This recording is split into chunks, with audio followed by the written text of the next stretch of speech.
Andito na naman tayo sa nagbabagang showbiz.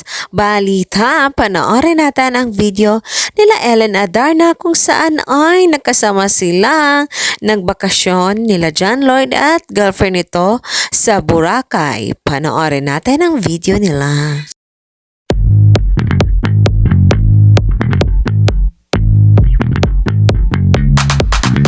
Nag-upload si Ellen Adarna sa kanyang IG story kung saan ipinahagi niya sa kanyang mga fans ang mga naganap sa kanyang buhay.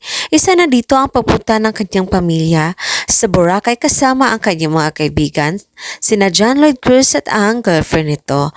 At masayang ibinahagi ni Ellen Adarna ang kanilang pagsakay sa yate at ligo sa dagat at pagkabanding nila kagabi kung saan ay nag-bedyoke sila. At hindi rin mawala ang kasiyahan kung saan ay kumanta si John Lloyd at tinutokso nila Ellen ito sa kanyang girlfriend. At makita talaga na masayang masaya si John Lloyd sa accompany talaga ng mga kasama nila Ellen. At kasama din ang anak ni John Lloyd na si Elias.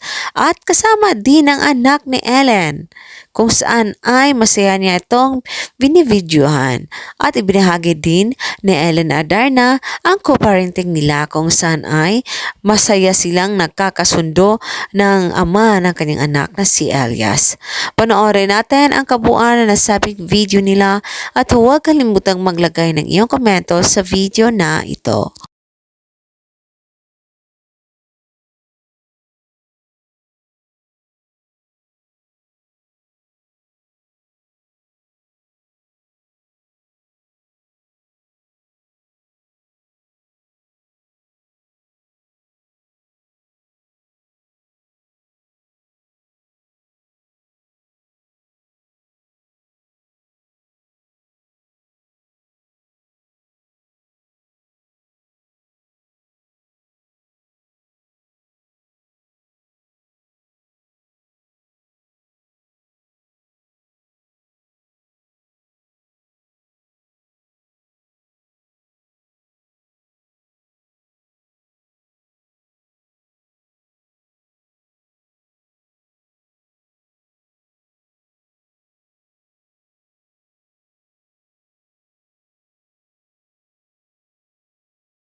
Thank you sa panonood sa nasabing video nila Ellen Adarna. And for more showbiz updates, don't forget to like, subscribe, and share.